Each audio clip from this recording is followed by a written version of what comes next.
by giving you something completely different. For the most part, we try to bring you shows that you may not have seen, may not have even heard about, but if you've been following us for the last couple of Genericons, then you'll know that I like drama. I'm a fan of drama, well-rounded characters, engaging stories, things that get me emotionally invested. Which is why I bring you things like Guardian of the Spirit, or Revolutionary Girl Lupina.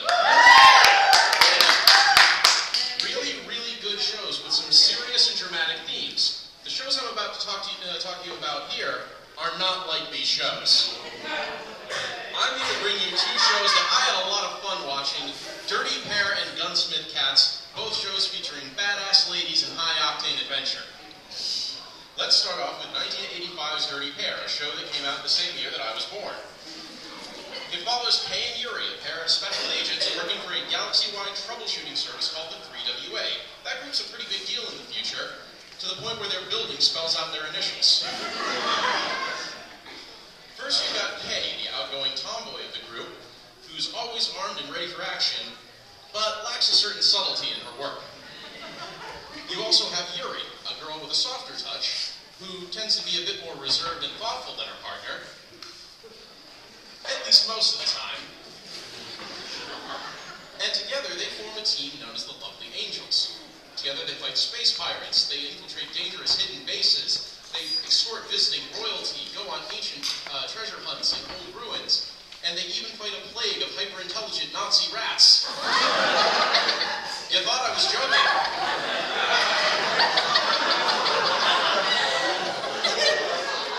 They also have to contend with the Thulian horrors from beyond the stars, so as if all of that wasn't enough.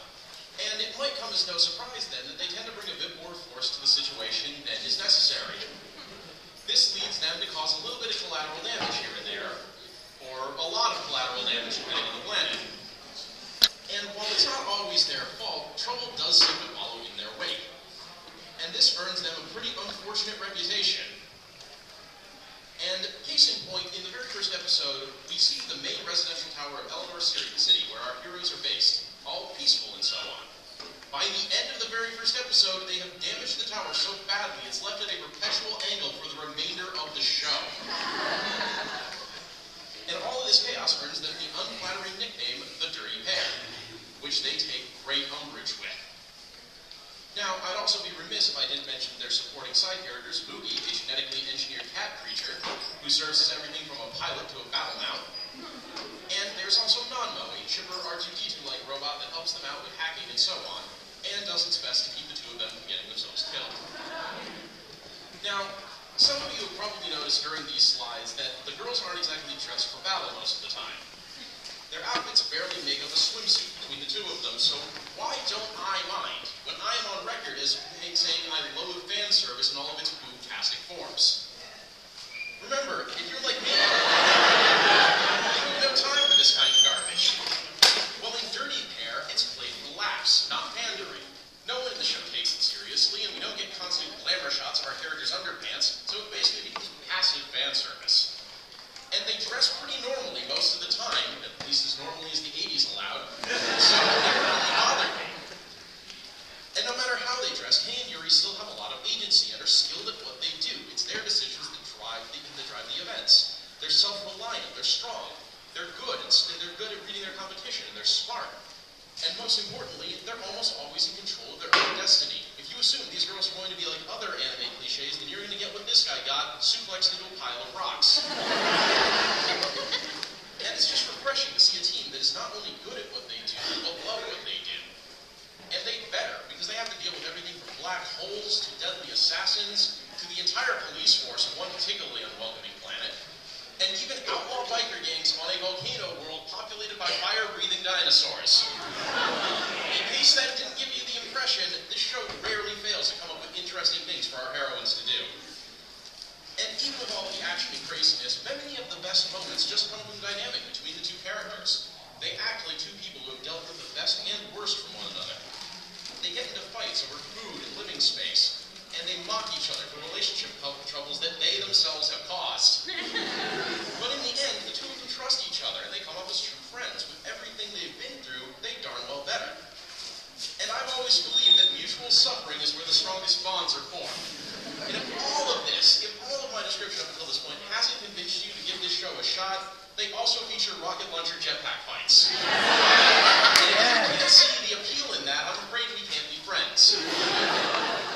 let's jump ahead one full decade to 1995's Gunsmith Cardz, a 3-episode OVA set in Chicago during around the same time as actual history. And it's a very well-researched version of Chicago. The creators of the show made multiple trips to the U.S. just to do research and give the show a very authentic feel. And we follow Raleigh Vincent and May Hopkins, a pair of bail enforcement agents, or as they're more commonly called, bounty hunters. Raleigh is the owner of a gun store and a walking endorsement for the Second Amendment. She's a tough but very young woman who takes her job very seriously. And her partner is Minnie May Hopkins, who complements Raleigh's gunslinging skills with a love of high explosives and sneaky tactics.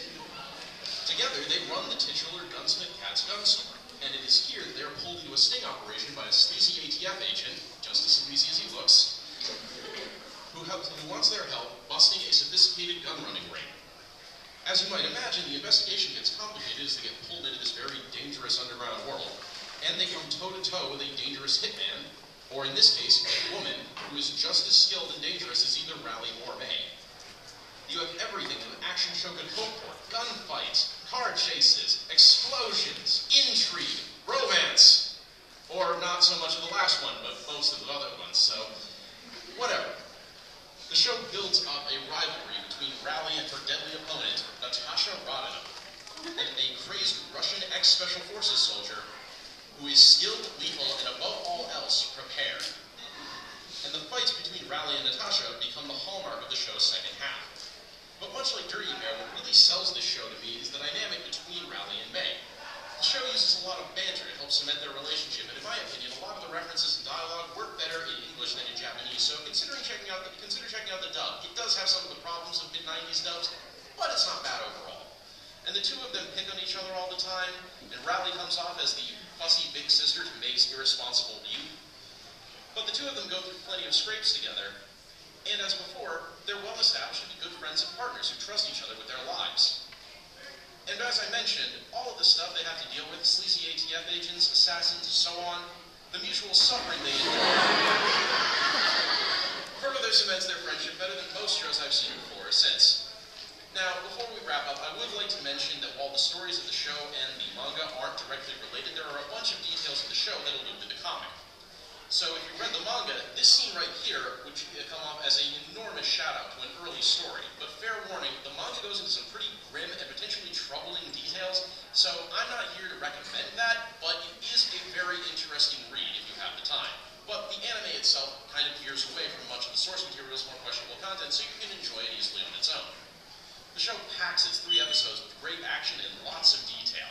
From the action movie sensibilities that are more in line with 90s Hollywood than most anime, and the lovingly rendered firearms, the beautiful cars, and the city of Chicago itself are all painstakingly crafted. If that sounds like the makings of a good show, then you'll probably enjoy Gunsmith Cardz, because it never takes itself too seriously, but it always makes a point to deliver a high-stakes plot with plenty of thrills and danger to keep you interested. And here is some information on it, which we will be bringing back to you later on in the show. Thank you.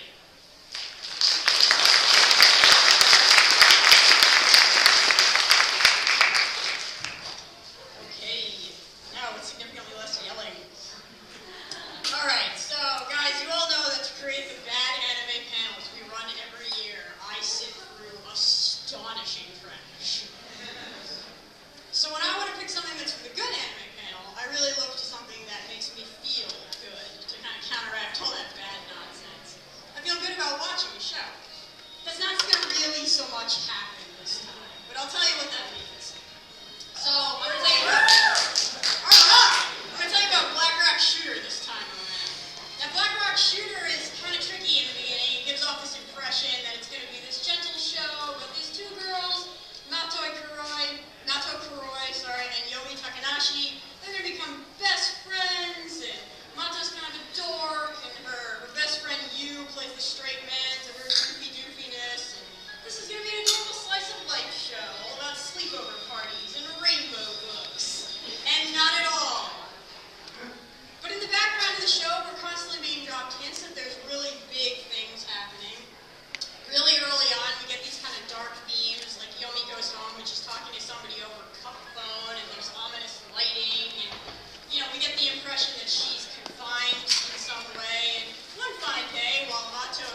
when she comes home, Kagari wants all her time, all her energy, all her effort, and this causes Yomi a great deal of stress, mental and physical.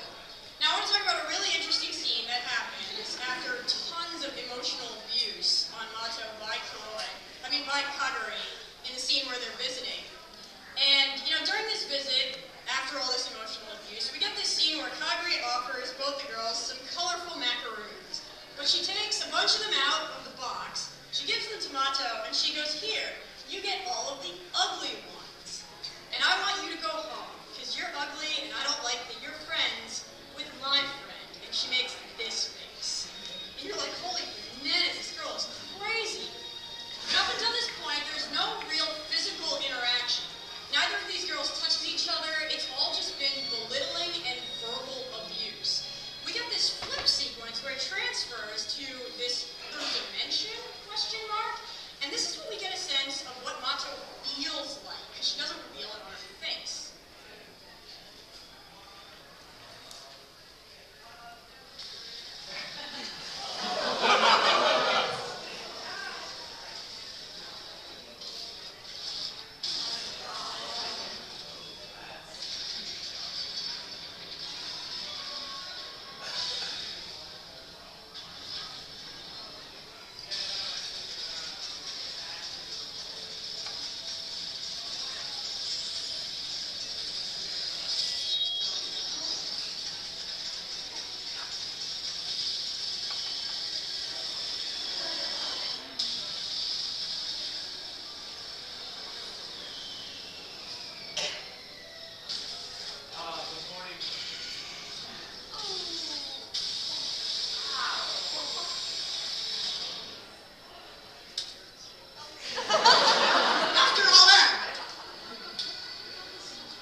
Yomi goes home and breaks down. And I just want to describe this scene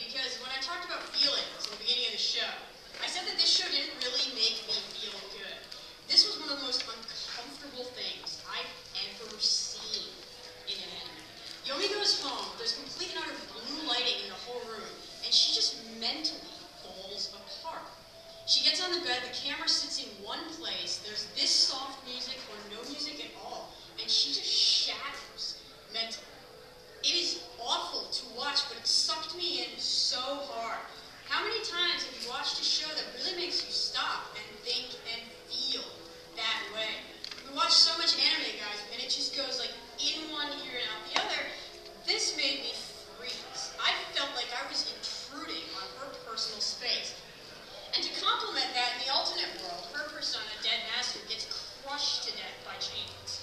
So we have this understanding of how she's feeling, how much she hurts, with no exposition required. It's absolutely brilliant storytelling. So anyway, now we got this all figured out, right? Like, Saya's straight up evil. Mato's straight up the good guy. And now Mato has to take down that evil guidance counselor in her coffee mug subdued. But it's not nearly that simple. Saya's a very complicated character. She's constantly dropping hints about the other world to all the characters in the real world, giving us the illusion that she kind of knows what's going on at a deeper level. Her alternate persona, Black Gold Saw, is almost nurturing to the other personas in this garden-like area. And no offense, Blackrock's shooter is not exactly the good guy type. She's hostile, she's angry, she shoots things. She killed Kaguri's alternate persona. A really good example of this duality of our characters and how varied they are happens with Kohata, the captain of Mato's basketball team. She's in love with this guy, and she confesses to him, and in a stunning pull straight out of Utna, has her love letter posted on the board for everyone to laugh at. This makes her feel horrible. She goes to Saya for counseling, and Saya does nothing but make it worse. Damn it, Saya. Anyway, while Saya is making it worse in the real world, in the alternate world, Black Gold Saw seems to be very gently guiding this alternate persona into being, which happens to look like a lot like Kohata.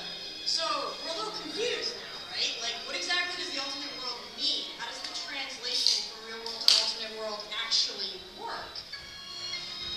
Anyway, Blackrock Shooter makes, no bones about that, straight up murders Kohata's alternate persona. There seems to be a trend here. And Saya cries like she's lost a child, cries for herself and for Kohata. She's in enormous amounts of pain because this girl lost her alternate persona.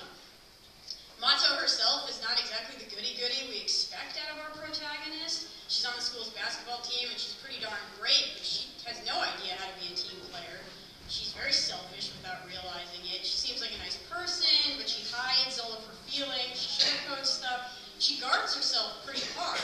She doesn't like to reveal her feelings. She's very close.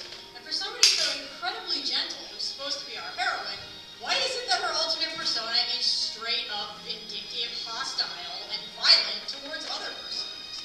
What's up with that? Now, this is not the first show that I've seen that tackles really, really big issues like depression, anxiety, and hell, Stockholm Syndrome. But it is the first show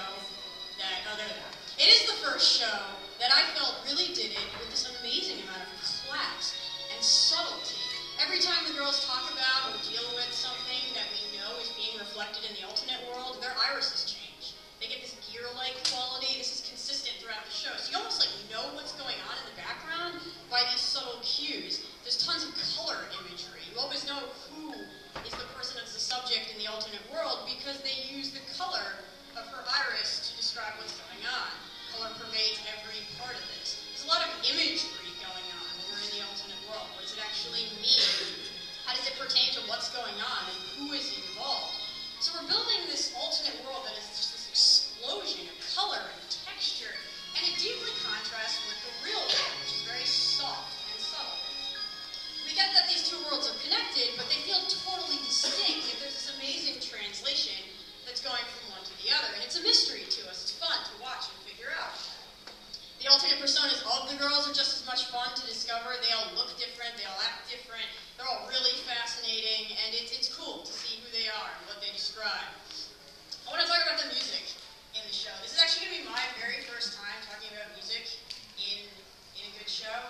And I want to talk about the music because it always fits what's going on. Oh, that's...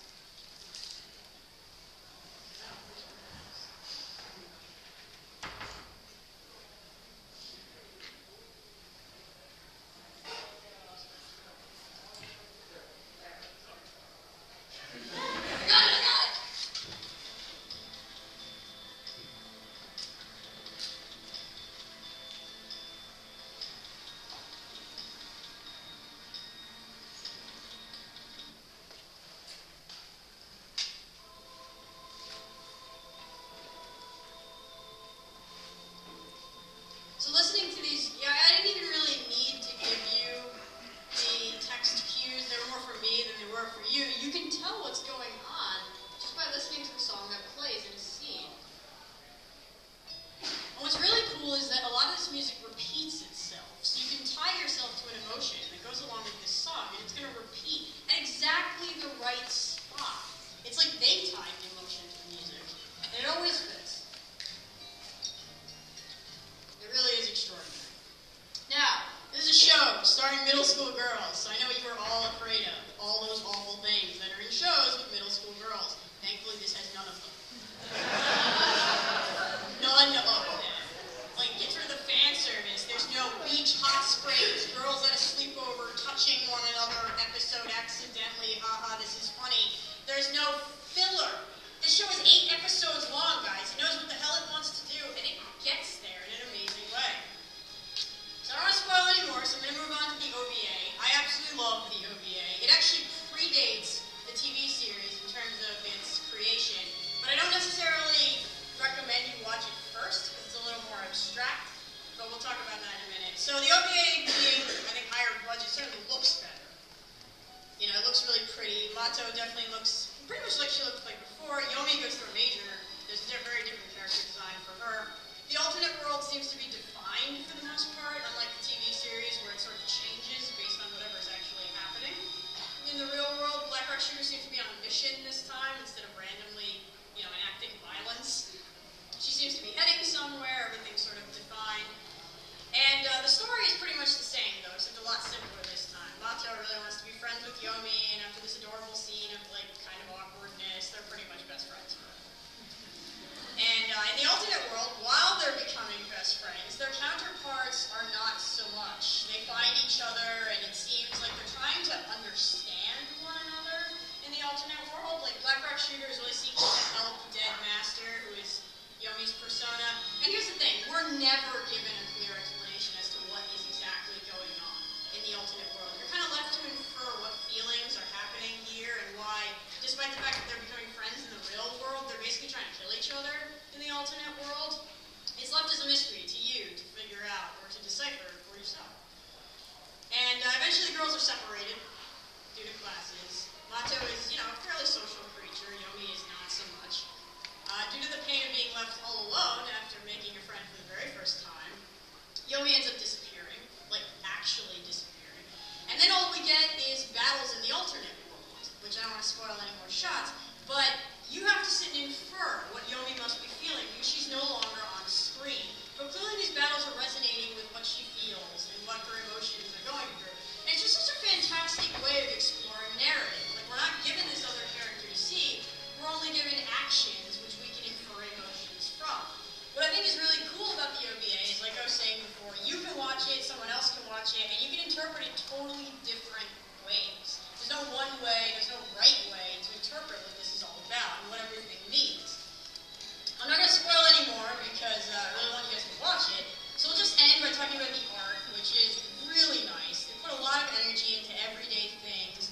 There's a little bit of that color imagery I was talking about before. It's not as, heavy-handed because the OVA is not as long, obviously.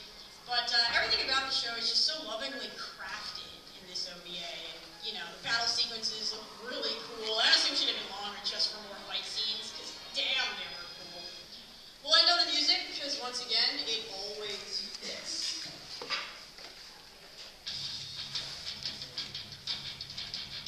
This one is actually a lot more distinct in the OVA. Like in the alternate world, there's always this really, really heavy, intense music, so man, you're freaking it out. And in the real world, it's usually just gentle. So we get more of a distinctness between the two worlds and their music this time around. But once again, the music always fits. It's always just perfect for the emotion, for the scene. It's just wonderful. So guys, I know this really looks like one of those things where you're rolling your eyes and you're like, oh no, not that Hatsune Miku thing again. But seriously, the OVA and the TV show for Black Rock Shooter are amazing, and I highly, highly recommend them.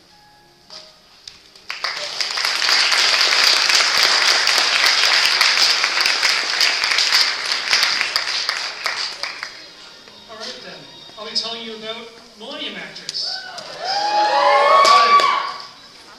So now, Millennium Actress is not a conventional movie, either by film or anime standards, really. It's kind of a mixture of character drama, a history of 20th century Japan, a celebration of Japan's cinema industry, as well as an homage to a lot of different film genres. The movie's true art lies in blending all of these parts, often a lot more skillfully and seamlessly than you expected. So the whole thing is framed with these two, the director and the cameraman, who are busy making a documentary about a famous movie studio that is closed. Now, its star actress, Chiyoko, was someone who basically kept it afloat during most of its history, but she's now retired and they want to know her story. So they go to her house and ask her, and she begins to tell them. So first she kind of sets the stage historically, talking about what things were like at the time, before getting down to, a really important chance meeting with this guy here. Now, he's on the run from the law, which helps him escape, and very quickly becomes infatuated with him as she's talking with him later. He's an anti-government activist whose friends are fighting in Manchuria, and he's a painter. He's going to go help them out there. Well, she's really interested in this, but almost as quickly as he appears, he's gone. The police are relentless. They're always chasing him, but he's able to make it to the station as she's informed, so she starts rushing to get there. And already we're starting to see this blending that I was talking about. The documentary crew that's filming her almost seems to be able to be there with her in history as her story is happening and to film it. Here she rushes by and her hat falls off, and the director catches it, so I'll try to come back to that later. I bet the two of them were not expecting to do so much running around Tokyo when they were trying to make this film.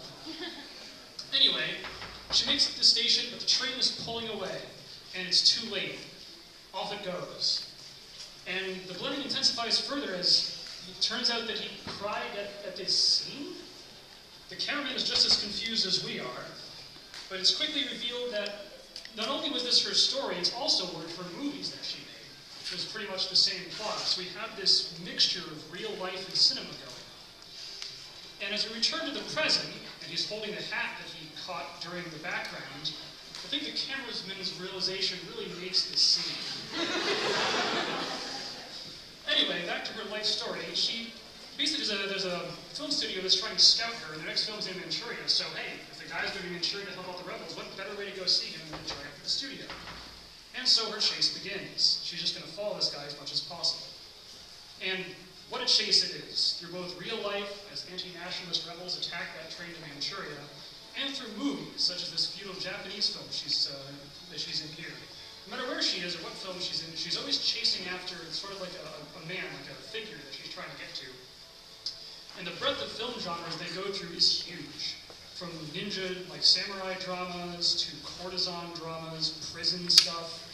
And as they're doing all of this, they're also kind of showing you how the nature of Japanese film changed alongside history. At the end of the feudal era, through increasing westernization of the country, and into the rise of nationalism, which of course would eventually culminate in the Second World War.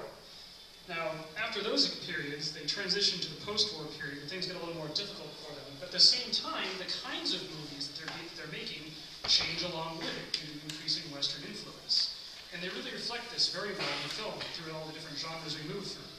And as the show goes on, we go into futuristic films, sci-fi, that kind of stuff. It's a great homage to all of the different genres, and the love that the movie shows for the history of cinema is evident throughout the film.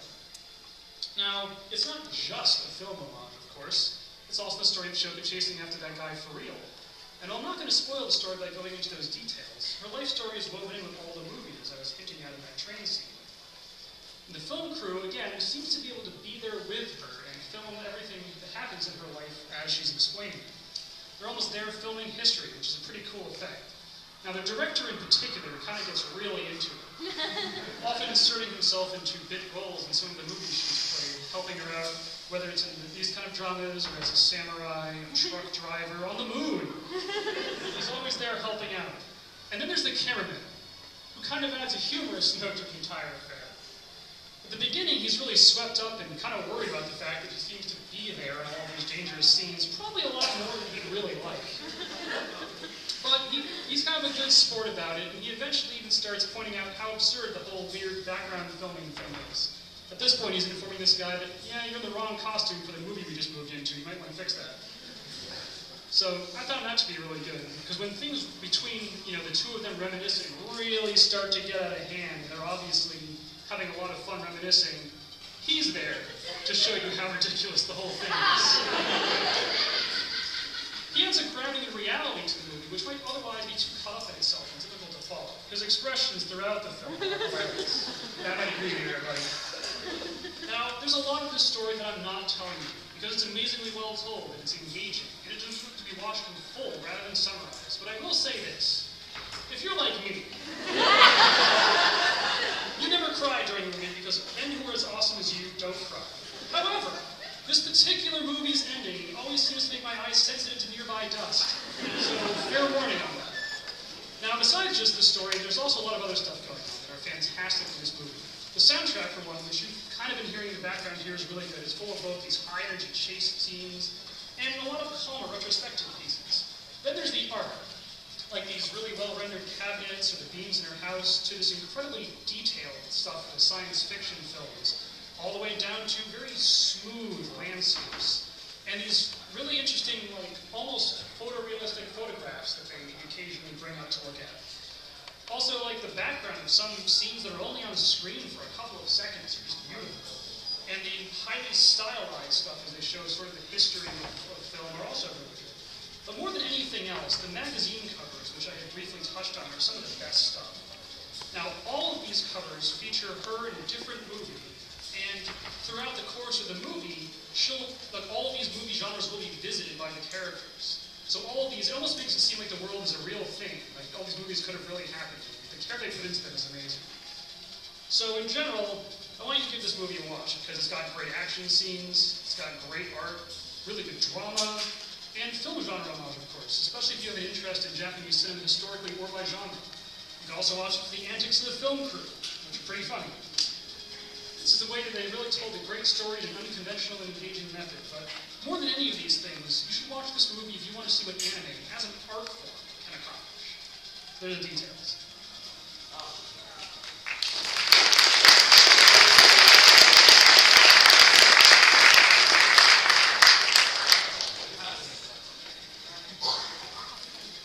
All right, folks. I hope you are ready for a trip back in time because it is time for mid-90s OVA theater. Now, it's been a long time since the OVA boom, to the point where the term OVA has become practically synonymous with a DVD-only episode of a broadcast TV show instead of a feature in its own right. And there's a few that still do this sort of thing, but not very many. Now, most of you all who remember the old days will be quick to point out that for every straight-up awesome piece of work, there were a lot of forgettable or outright terrible offerings. This presentation is about neither of these categories, but about the ones in between that were made with a particular blend of enthusiasm and lunacy. As a brief aside, if you're like me, don't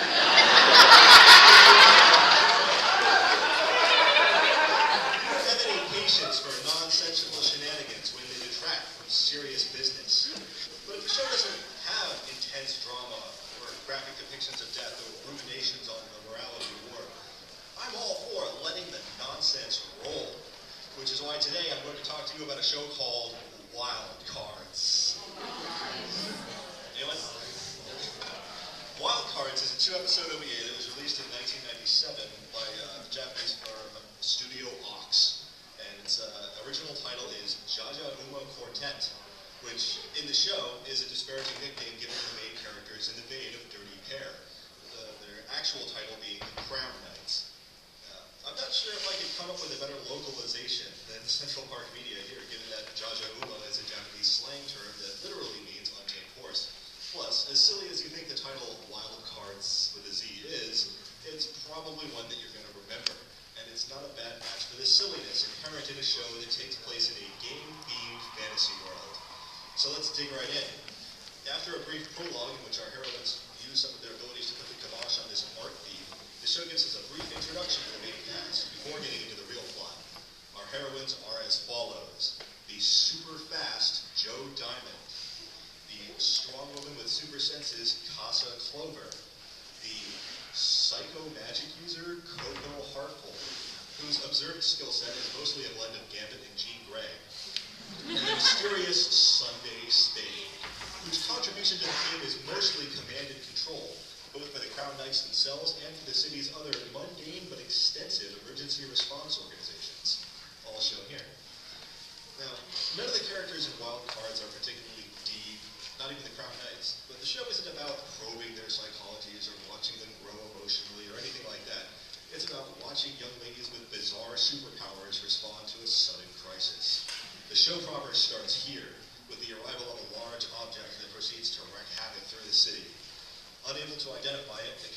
also unable to agree on shorthand for it. Now, the astute will recognize Joe's suggestion, translated as baldy head, to be spoken as Terra Terra Bozo. Though, to be fair, the Bozo part of the Rain Charm's name is essentially slang for bald. And I'll give the translators the benefit of the doubt and assume that they didn't expect general audiences in 1999 to be familiar with these Japanese cultural icons. Anyway, we're trying to figure out what this huge thing that's flying around and breaking stuff, and then a bunch of ninjas show up to defend it. So we gotta deal with them, too. Meanwhile, there's this really difficult to screen cap mystic woman who has some sort of wolf familiar and is hanging around this black marketeer guy who speaks an incredibly irritating, forced Chinese accent on both language tracks. So that she can manipulate him into ordering his cyborg partner to use their drill ship and its flying modular mahjong to try to take this thing down before the Crown Knights can? For some reason? Well, why not? This type of movie is predicated almost entirely on rule of cool. If the creators thought that something would be awesome, then by golly, it happens. Like, this highway turning into a ramp. Dollars to donuts, everyone in the city does that, just in case. So in the first episode, near the end of the first episode, the object changes shape, and Sunday finally identifies it as a giant chess piece, to the genuine shock of everyone on comms. And no sooner does this happen than a giant black knight appears, ridden by this Joker, Fracasso, who is apparently a gentleman criminal with the hots for Joe. There's a lot going on here, and almost none of it is clearly explained. I've seen it several times, and I'm not even sure I understand it. But that's part of the fun, and not being sure if you're going to interpret it the same way twice provides some rewatch value, which isn't bad when your show is like 45 minutes long. And it's not like it's full of blink-and-you-miss-it details, although there are a handful. And there's something about this scene that I'm having a hard time putting my finger on. That cat girl who's on the monitor for like 2 seconds, she looks familiar. I've got it. That cat girl's from Idol Project, not the card game. Look, for those of you who haven't made it a part of your life's work to find and watch all the anime that were used to create the original dance AMV, Aokikesu Digital's groundbreaking Otori Idol Project, which is shown here, is a 4-episode OVA that came out between 1995 and 1997 and encompassed the production of Wild Cardz. Basically made by the same company, directed by the same guy, with character designs by the same guy. Big surprise, right? No one else hatches cheeks like that, I guarantee. Alright, so Idol Project is about this girl here, Mimu Emmilton. And let me make a brief aside. The guys drawing this show had an absolute blast making the background characters. Let me zoom out to a different shot. They may be simply drawn, but I dare you to find an anime that can match the variety on display. Anyway, Mimu is embarking on her quest to become a great pop idol, to follow in the footsteps of retired super idol and current Earth president, Yuri. You heard that right. So, the first episode follows Mimu as she navigates the mighty Earth capital of Starland. On her way to the audition, which will determine whether or not she will join the ranks of Yuri's successors. The excellent Aha! I knew it was you! The same ears, the same hair, the same eyes, the same color outfit. They've even got the same voice. Filled with the same manic enthusiasm for whatever it is they happen to be reporting. And it's not just the one announcer. All of the announcers are like catgirl clones. Anyway, so there's 6 of these excellent idols already. We've got Ruka, who's a prodigy actress, Corvette, who is a too-friendly kind of dancer idol. As a brief aside, the dub valiantly translates her regular English outbursts into broken French. I'm not a huge dub fan, but I thought that was pretty clever. We also have Extra, the dignified pianist, who is constantly at odds with Layla, the rocking guitarist. Then there's Palpu, the laughing kung fu fighter idol, and Shion, the ninja idol. That's a thing? Yeah, that's a thing. Anyway, after Mimu navigates her way through the rabid, uniformed fan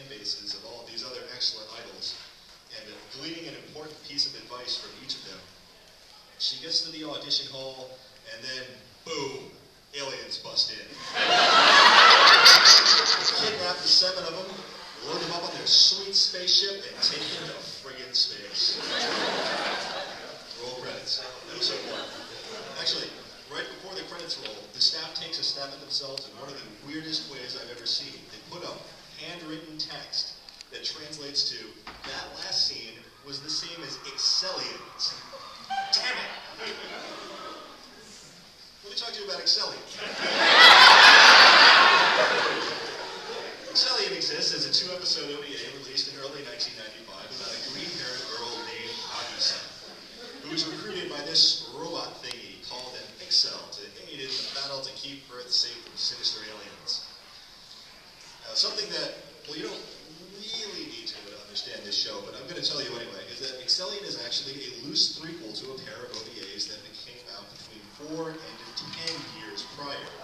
Fight Iczer 1 and Adventure Iczer 3, whose DVD release was relocalized as Iczer Reborn for obvious reasons. Remember that Excellion actually didn't make it into DVD in the States, even though its 2 predecessors did. Excellion makes reference to its predecessors, panning over the silhouettes of the titular characters. Now, the Iczers themselves are engineered humanoid warriors who are numbered for your convenience that can dramatically increase their power by synchronizing with a real person. Interestingly, all of the Iczer heroines are green-haired girls named Nagisa. I'm not sure why. Anyway, with a loose trilogy like this one, it's actually possible to trace a tonal shift that took place in the OVA industry from the mid-80s into the mid-90s. With Fight Iczer 1, which came out in 1985, it's actually kind of grotesque and brutal. In the first scene, in fact, this random dude pretty much explodes into a hideous alien monster. And this does not happen only once. Fight Iczer 1 takes the devastation of Earth and the traumatization of its heroine way further than a lot of shows that I've seen. Each episode also treats us to a scene of the most powerful weaponry that mankind has at the ready, pretty much getting wrecked. Yes, giant robots. Now, that's an enemy giant robot, and Iczer 1 has its own giant robot, or her own giant robot, although it requires a human as a critical component in its power system. For some reason, a nude human. But, who are these bad guys with their hideous monsters and their giant mechs? Well, there's an itinerant race of humanoid aliens called the Cthulhu, or the Cthulhu Wolf, depending on your translation, who have decided to settle on Earth under the direction of the malevolent force Big Gold. During the course of the show, Big Gold develops and deploys Iczer 2 to oppose Iczer 1, and this is where the numbering gap comes from that I alluded to earlier. As you can see, flash forward to 1990 for Adventure Iczer 3, which mostly follows the title character, the latest in the Iczer line, obviously, who is sent to Earth to hold the line against evil while Iczer 1 recovers from fighting this big bad to a standstill in an epic prolonged battle. Now, while the baddies do conquer the surface of the Earth in record time, they're not really in the business of exterminating humanity like the Cthulhu were. Really, they're just holding humanity hostage so that they can draw out Iczer 1. So they wreck the entire functioning human military. Iczer 3 arrives on time only to save a base on the moon where the finishing touches are being put on humanity's latest warship. So, while Fight Iczer 1 was mostly about 2 girls trying to make it on their own in a harsh and corrupt world, Adventure Iczer 3 provides the heroines with kind of a home and a family of sorts. A little more lighthearted. Iczer 3 can also summon Iczer Robo, which appears to have had some sort of upgrade, and Nagisa's compartment leaves a little more to the imagination. And then we can move into the mid-90s. With Earth no longer under the threat that requires their direct attention, the Iczers have simplified, miniaturized, and multiplied the whole dual-pilot giant robot set up into intelligent battle suits, which select humans to synchronize with. And not just one either. When Nagisa gets recruited, there are already 3 existing Excellions who are indeed preventing destruction from being visited upon Earth rather than reacting to it as in the earlier OVAs by undergoing transformation sequences with brief nudity and beating up robo-soldiers when they're not going to school or being pop idols. In fact, the show spends a solid minute and a half on this concert, which is not long after it spends the same amount of time on a techno rave or whatever. And it jumps around an awful lot, especially in the second episode, where it tries to keep track of 4 different battles, all taking place in different extra-dimensional battlefields. And it really comes off as disjointed constraints or other reasons, the show seems primarily focused on Nagisa's character arc rather than on the actual conflict. And the show ends abruptly after she accepts her new responsibility, mirroring her predecessor's arc from the first 2 episodes of Fight Iczer 1, without the whole 3rd episode's actual showdown. So at the end of the 2nd episode, we're all sort of left wondering the same thing that she was wondering at the end of the first one. Full circle. Now, I can tell you exactly what happens to Mimu here. In a move that will offend many of your sensibilities as engineers, the alien's sweet spaceship takes them to the tropical dimension. A universe of water in which lies the resort world Bali, Hawaii. Which is a giant bubble, with islands on the surface and a star in the middle, which is somehow founded and owned by a large, eccentric fish man. Who's that guy in the middle? Except for the sun there only lasts for like 3 years, so he periodically holds this idol contest made up of a bunch of BS beach sports, and the winner gets to raise a new sun by playing music to a giant oyster. I wish I could come up with something this bizarre.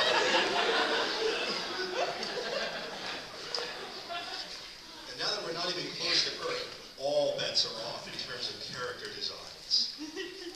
I'll not spoil the show for you. Suffice it to say that after it wraps this episode up, there's a bit of a time skip at the midpoint of the ODA.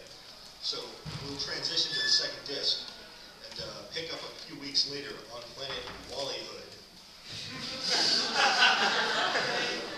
Where people with the excellent idols are trying to pay their way back to Earth. We even cut to this Corvette on this whacked out game show just in time to hear her make an obvious reference to her own voice actress. Which makes this an opportune time to mention that we're dealing with an all-star cast of accomplished vocalists, among them, almost all of whom had done or would go on to do great things.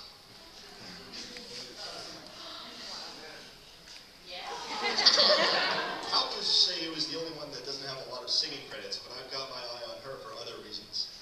And I like Shiu's Seiyu because she's not only risky from risky safety, she's also safety from risky safety.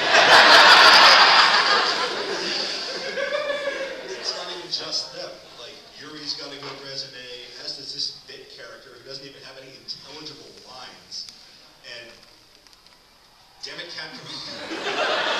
I already did Excellion. We're on Bollywood now. This freaking jerk aliens don't have the decency to return abductees to their own planet. Gosh. Now, as a fair warning, I feel like the animators cranked up the fan service in this episode. Which isn't to say that we haven't been doing pratfalls and panty shots for the entire show up to this point, or that we didn't spend most of last episode cavorting around in skimpy swimsuits. But by today's standards, I think most of it is pretty tame. Most of it. Let's see, as part of the emerging overplot, we get this little twerp here, who's not really significant, and can be safely ignored without losing anything of real value. Instead, we can pay attention to Palpu, who spends most of the episode stealing the show. She steals it so hard, she has her own show in the show. With opening credits and everything. I'm not familiar enough with the genre to pick out everything that's getting parodied here, although some gags are more obvious than others. And the nonsense doesn't stop there. In fact, even as the final plotline moves into prominence, the nonsense pretty much just doesn't stop. At all. It does not stop. It gets to the point where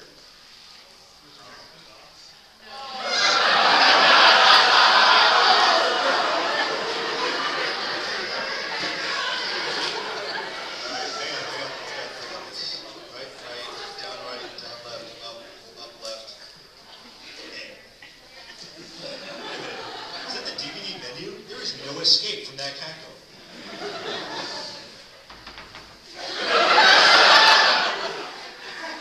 All right.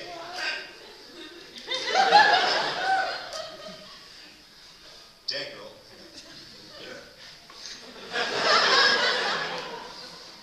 Oh, come on. Get out of there.